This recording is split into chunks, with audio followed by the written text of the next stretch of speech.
the standard question you often get in your algebra class is they'll give you this equation and they'll say identify the conic section and then graph it if you can.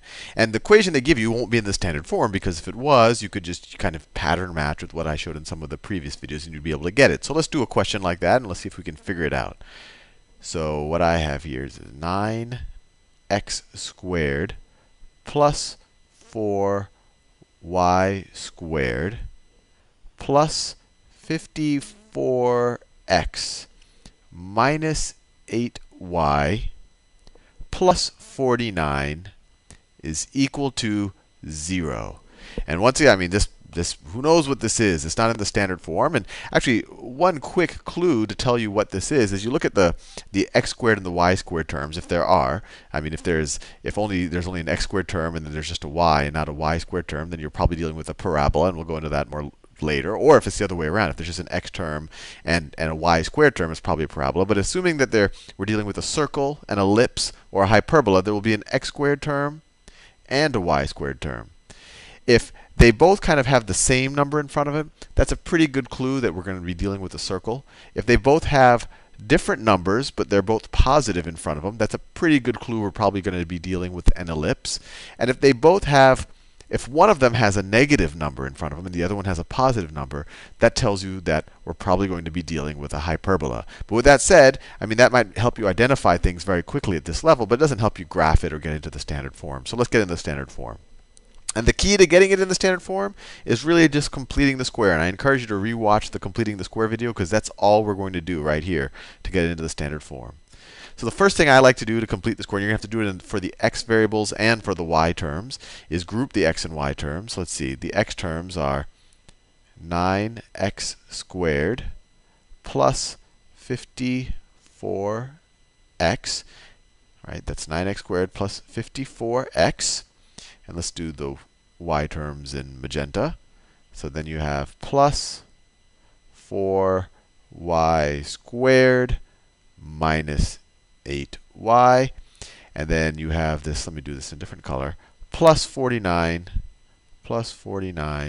is equal to 0. And so the easy thing to do when you complete the square, the thing I like to do is, we have these.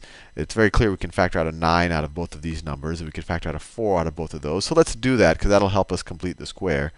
So this is the same thing as 9 times x squared plus 9 times 6 is 54, 6x. I'm going to add something else here, but I'll leave it blank for now. Plus 4 times y squared minus 2y. I'm probably going to add something here too, so I'll leave it blank for now. Plus 49 is equal to 0.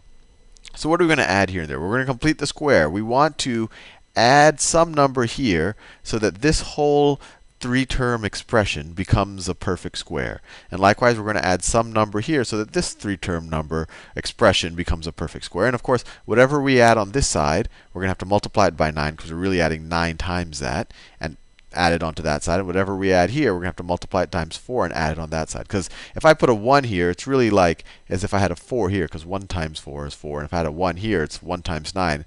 It's a 9 there. So let's do that. So when we complete the square, we just take half of this coefficient. This coefficient is 6. We take half of it is 3. We square it. We get a 9. But when remember, when it's an equation, so what you do to one side, you have to do the other. So if we added a 9 here, we're actually adding 9 times 9 to the left side of the equation. So we have to add 81 to the right-hand side to make the equation still hold. And you could kind of view it if we go back up here. This is the same thing, just to make that clear, as if I had a plus 81 right here. Plus 81, and of course I would have had to add plus 81 up here. Now let's go to the y terms. You take half of this coefficient. It's a minus 2. Half of that is minus 1. You square it, you get plus 1. 1 times 4, so we're really adding 4 to the left-hand side of the equation. So let's add 4 here. And just so you understand what I did here, this is equivalent as if I just added a 4 here, and then I later just factored out this 4. And if I added a 4 here, I'd add a 4 up here. And so what does this become? This expression is 9 times what? This is the square of, you could factor this, but we did it on purpose. It's x plus 3 squared.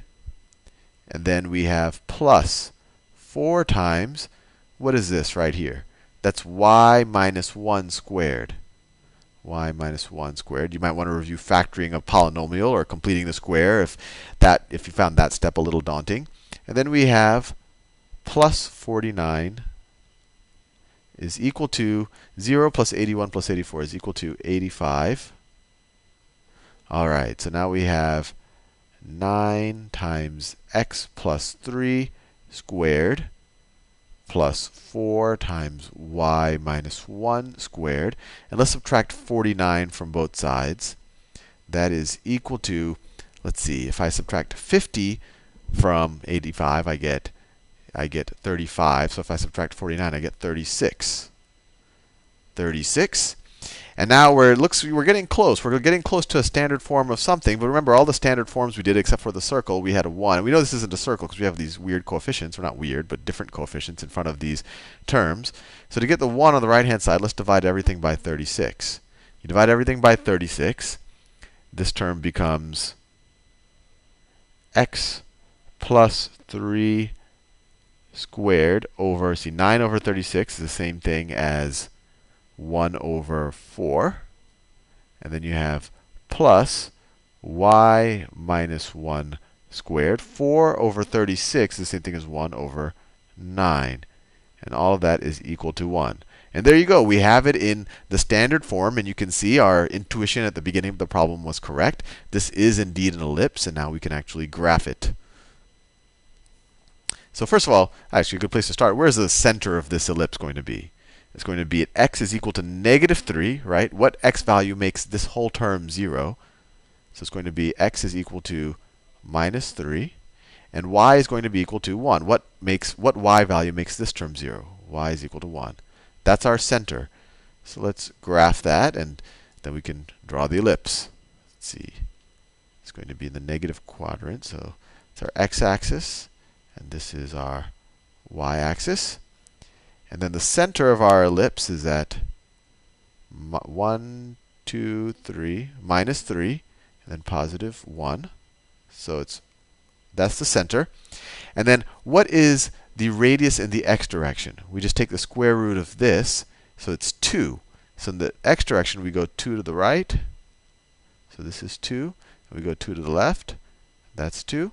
And in the y direction, what do? Well, we go up 3 and down 3, right? The square root of this.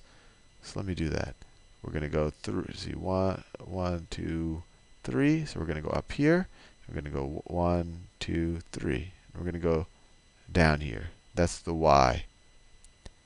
Right? Remember, you have to take the square root of both of those. So the vertical axis is actually the major radius, or the semi-major axis is 3, because that's the longer one. And then the 2 is the minor radius, because that's the shorter one. And now we're ready to draw this ellipse. I'll draw it in brown. Let me see if I can do this properly. I have a shaky hand. All right. It looks something like that. And there you go. We took this kind of crazy looking thing, and all we did is algebraically manipulate it. We just completed the squares with the x's and the y terms to get it into, and then we divide both sides by this number right here, and we got it into the standard form. We said, oh, this is an ellipse. We have both of these terms. They're both positive. We're adding. We're not subtracting. They have different coefficients underneath here. So we're ready to go to ellipse, and we realized that the center was at minus 3, 1, and then we just drew the major radius, or the major axis, and the minor axis. See you in the next video.